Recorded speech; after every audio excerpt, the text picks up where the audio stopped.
Friday, October 13th, 2017, Monaco 64, home of alternative economics and contrarian views.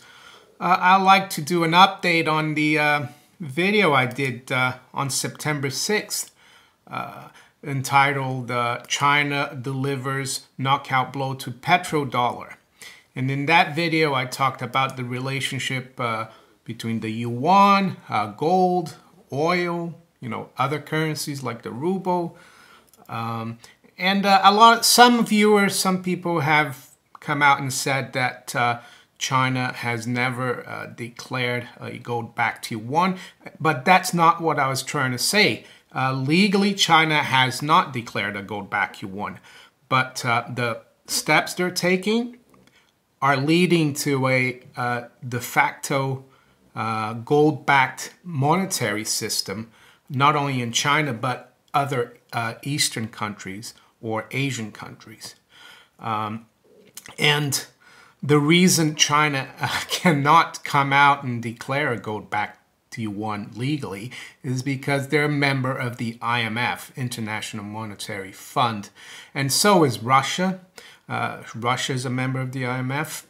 And looking here at the rules of the IMF, Article 4, Section 2b, it says, and I read from the IMF articles, under an international monetary system of the kind prevailing on January 1st, 1976, exchange arrangements may include the maintenance by a member of a value for its currency in terms of the special drawing right, or SDR, or another denominator other than gold selected by the member.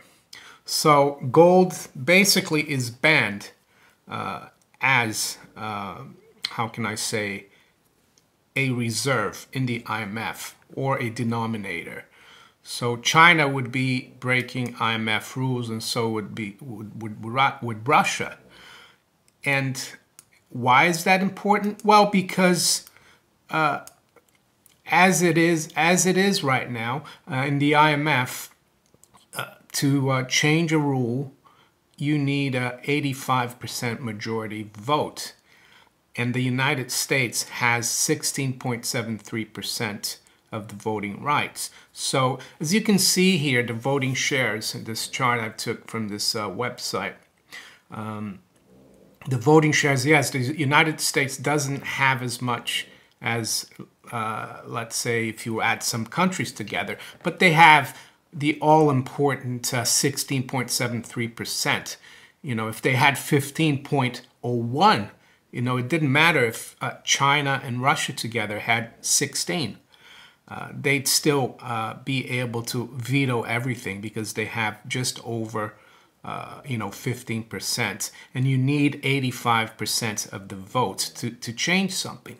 So this is like belonging to a golf club, for example, or any other club, and you don't like the people who are running it, but you don't have a club of your own. You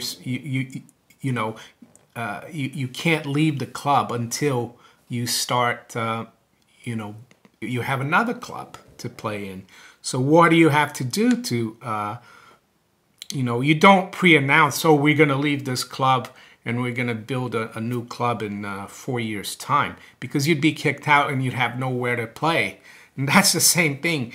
So what's going on is that this is being done very, gradually and from the bottom up. If you remember a few years ago, Chinese government was encouraging Chinese public to buy gold.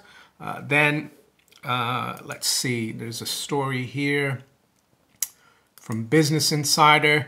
It's from July 2015. It says the BRICS countries just launched a rival to the IMF and World Bank. So they, founded this new development bank and the Asian Infrastructure Investment Bank. And these are supposed to, be an alternative to the IMF and the World Bank. But as you remember, China just, its currency was just put in the SDR, which is an IMF reserve currency, funny money currency, about a year ago or so. So China is still a member of the club, but it can't just say, oh, well, we're going to leave the club and found another club. They've got to get the other club running. And then at some point when they've got more members than the IMF Country Club, they can say, well, we're going to leave your club and we're going to go, play at the new development bank, AIIB Bank. And our club is much nicer. The members have, work better together than here. We don't have the United States running, everything like at the IMF Country Club. So that's what's going on. The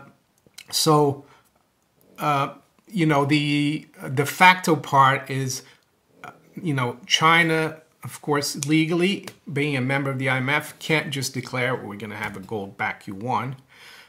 So what they've done in the last few years is open the necessary exchanges. They've, the Shanghai Gold Exchange, Shanghai Futures Exchange, now the new Shanghai International Energy Exchange. They've been buying a lot of physical gold, so has Russia, and so have other BRIC countries. And the physical gold, so to speak, is, the tractors or, the grass seeds, the sand to build the golf course. They will need that, once they get up and running. And there's another article here I just saw on Zero Hedge come out today. It says China launches yuan ruble payment system. And I read here from the article. So this is another step towards this new country club, monetary country club for the rest of the world, and the leaders, of course, are the BRICS countries, especially China and Russia. And it says the monetary regimes of China and Russia, two of the world's most resource-rich nations, are drawing closer with every passing day. And it goes on to say, in the latest push for convergence, China has established a payments versus payments system for Chinese yuan and Russian ruble transactions in a move to reduce risks and improve the efficiency of its foreign exchange transactions. And it goes on to say the PVP system for yuan and ruble transactions designed to streamline commerce and currency transaction between the two nations was launched on Monday, just now, after receiving approval from China's central bank, according to a statement by the country's foreign exchange trading system. And it goes on to say, later on, the creation of the clearing center and launch of PVP system enables the two countries to further increase bilateral trade and investment while decreasing their dependence on the US dollar. Read IMF. It will create a pool of yuan liquidity in Russia that enables transactions for trade and financial operations to run smoothly.